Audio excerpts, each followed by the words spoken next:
The Era Foror, a list of 4 girls, was drafted by the Assembly of Citizens, from which the High Magistrate, the Archon Basileus, chose 2 to serve as the girls lived in a house.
Welcome, visitor, to where Spartan boys become Spartan men.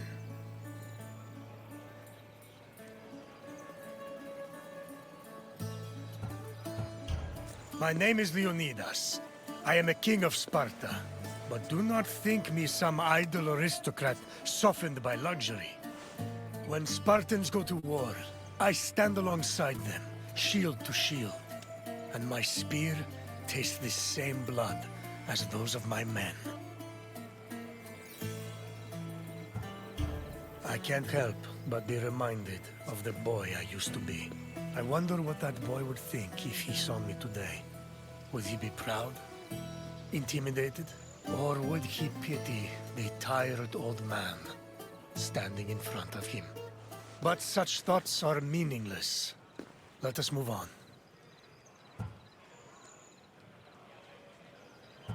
The agoge was Sparta's strict education system. The strenuous regimen took in the young boys, and then reshaped them until nothing was left but the strength, intelligence, and resolve of a perfect Spartan citizen. I will find you once your visit has ended, and we will talk further. Until then, visitor.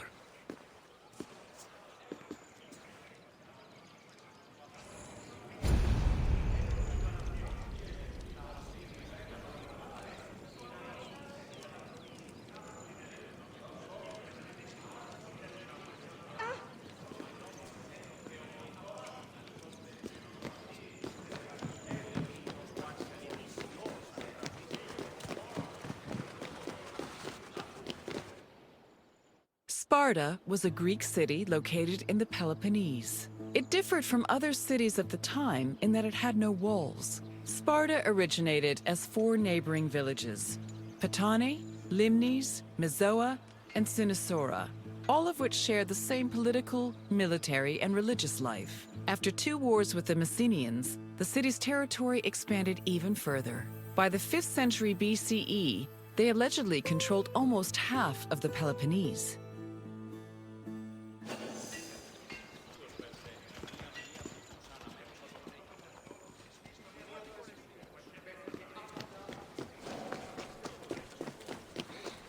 The agoge was the military training and education program undergone by Sparta's male youth. Grooming men for war was one of the city's main priorities. Boys began their training at the young age of 7 and completed it when they were 30.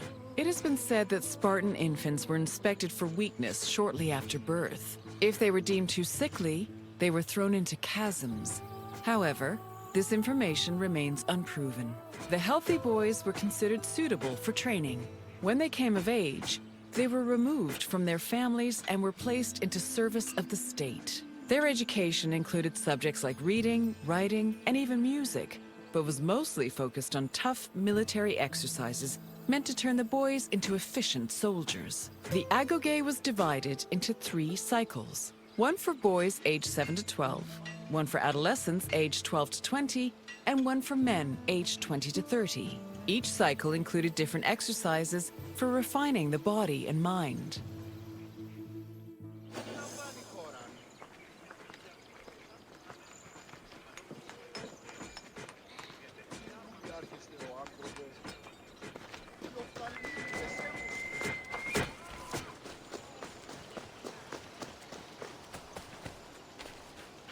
Sparta played a large role in defeating the Persians during the Greco-Persian Wars in the 5th century BCE. They held their king Leonidas's glorious death at the Battle of Thermopylae in particularly high esteem. Because Leonidas was killed in battle, Sparta believed he died a good death and showed incredible bravery, qualities to be held as a model for all Spartans. This idealized bravery was embedded in the city's collective memory and was the main quality people strove for in the agoge.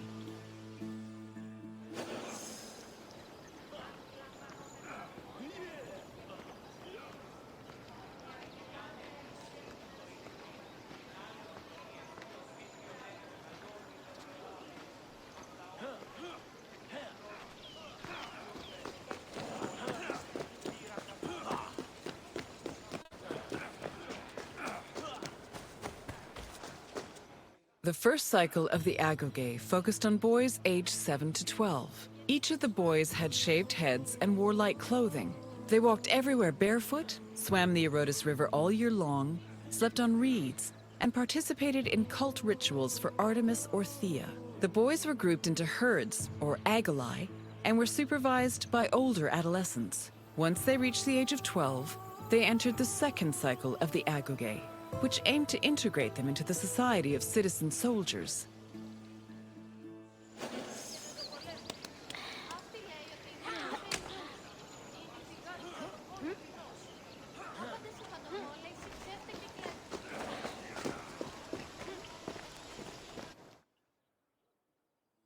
The Agoge's second cycle included boys aged 12 to 20.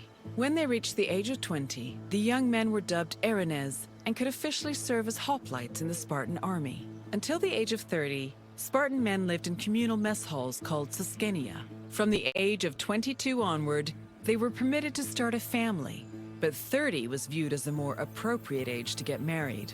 Spartan men served in the military until they turned 60, when they were designated as elders, or gerontes. However, many were known to continue serving anyway, such as King Archimedes III, who fought in the army until he was killed in battle at the age of 62.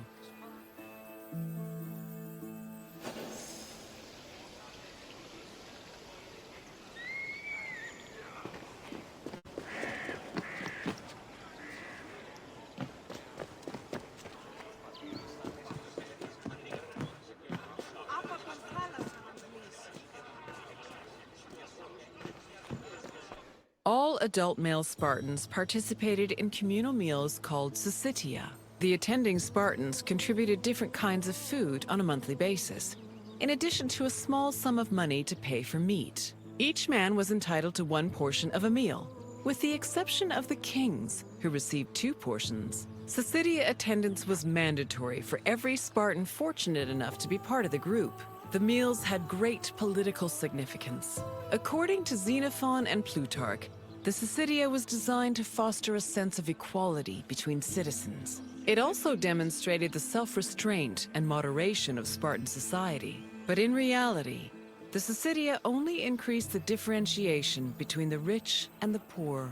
Those who could not afford to contribute to the communal food not only missed their meals, but also lost their right of citizenship.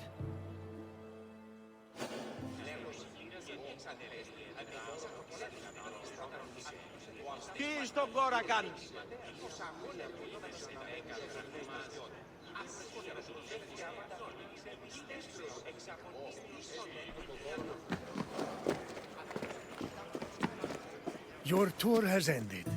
As you have seen, the Agoge was not for the weak or faint of heart, but it did its job in producing skilled warriors and shrewd citizens. What else would you like to do?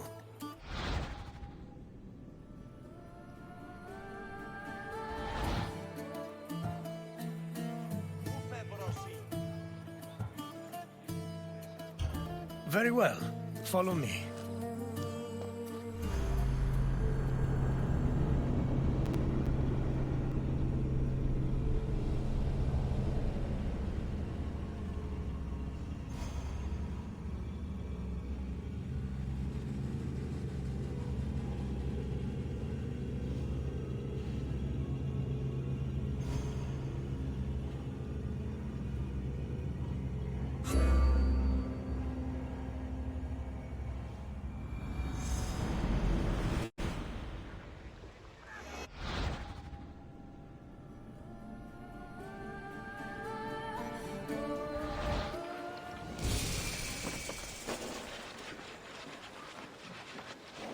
Welcome to Corinth, Wanderer. I have a special visit planned for you today. It's an intimate, informative look into the daily lives of Greek women. My name is Aspasia. Though I am not originally from Athens, I have climbed to the top of its social ladder using my wit and intellect. I've even earned the love of Pericles, one of the most powerful men in the city. The mind truly is a beautiful thing. It's amazing what women could accomplish while men spend all day trying to out-debate each other at assembly meetings. Their work should be far more appreciated on the whole, but we're going to acknowledge that now. Corinth was one of the largest cities in ancient Greece. It had an estimated population of 90,000 in my times, and much of that population was made up of women. This tour will shine a light on those women and look at how they lived on a day-to-day basis. Look for me when you're done with your visit, and we can discuss things further.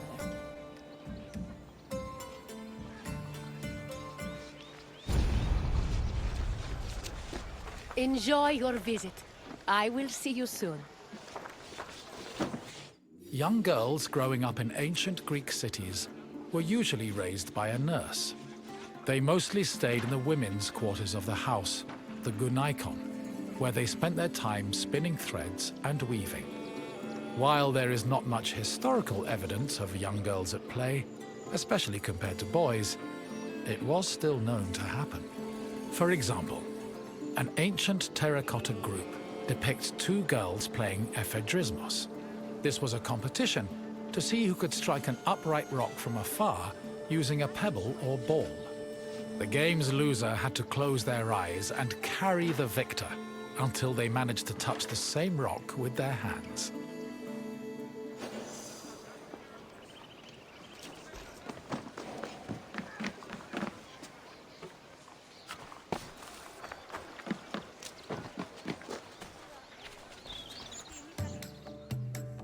For a young Greek woman, marriage was the culmination of their induction into society.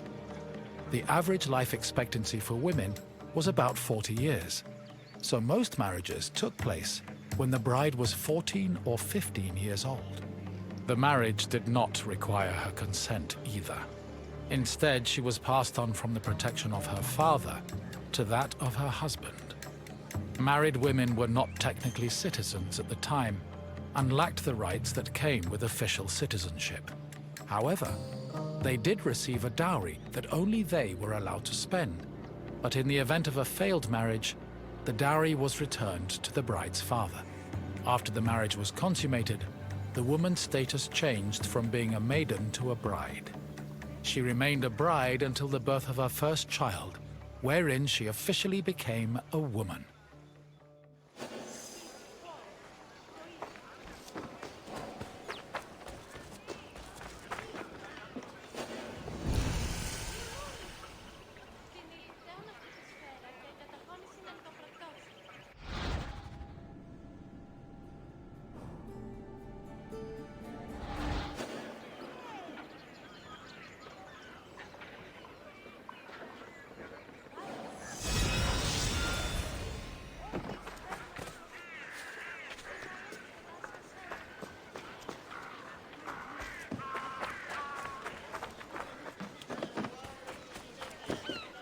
Women living in ancient Greek cities were essentially forbidden from participating in political life, and most aspects of their lives were controlled by men. Their most important responsibilities were running the household and giving birth to children, preferably boys. Most of the time, women's excursions outside of the house were limited to visiting other female neighbors, as per custom. The few exceptions to this strict rule were weddings, funerals, and religious festivals involving women in prominent public roles.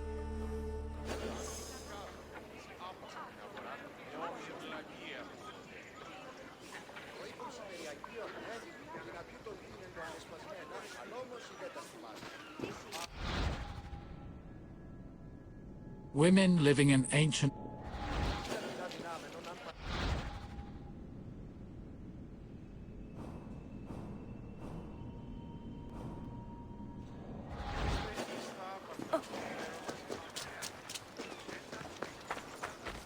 Making textiles was the main occupation of most Greek women.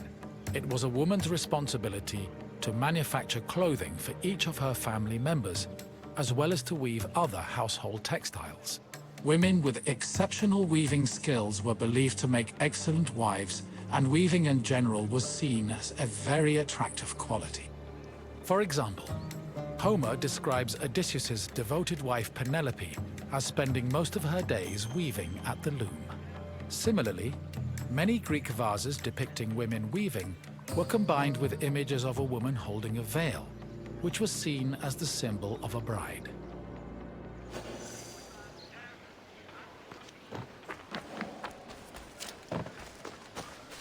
Ancient Greek women cooked in their house's kitchen area. However, since their cooking equipment was small and portable, they also sometimes prepared meals in the central courtyard. This was also where women performed other domestic activities. These activities were rarely seen by visiting men or passers-by, because the architecture of classical Greek houses facilitated the social norm that women should never be seen at work.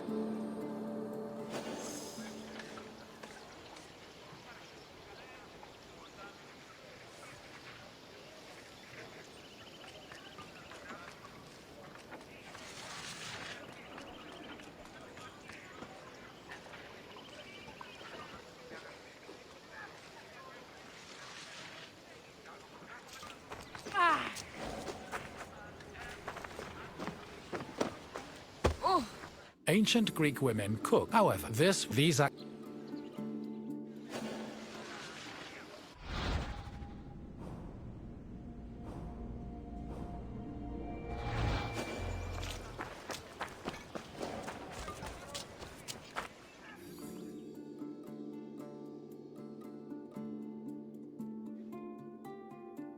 the historian Strabo relays that the Temple of Aphrodite was one of Corinth's most famous landmarks. This was largely due to the temple's female patrons. These hetairai, as they were called, were donated to the goddess by both men and women. According to Strabo, the Temple of Aphrodite contributed greatly to Corinth's wealth. The hetairai were the temple's main attraction, and many visitors came to Corinth in search of their company, for which they spent frequently and frivolously.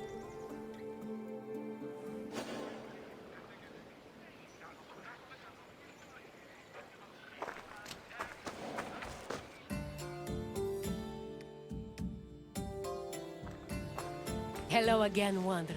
I hope your visit was an interesting one. Greek women lived very restricted lives compared to men, but throughout it all, they held on to their strength and dignity. Is there anything else you'd like to do? Feeling up for a test? Excellent! Let's begin with an easy... What was the name of the women's quarters in a Greek...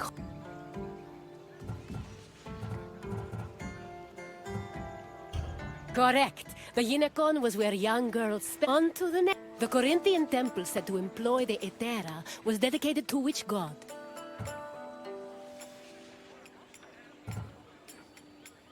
Correct. Aphrodite was... We're almost... What was the name of Odysseus' wife?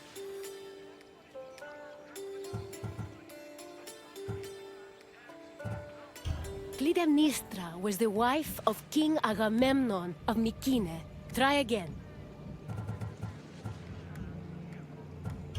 Yes, Penelope was Odysseus' loyal wife, who kept at her weaving while waiting for her husband to return from war.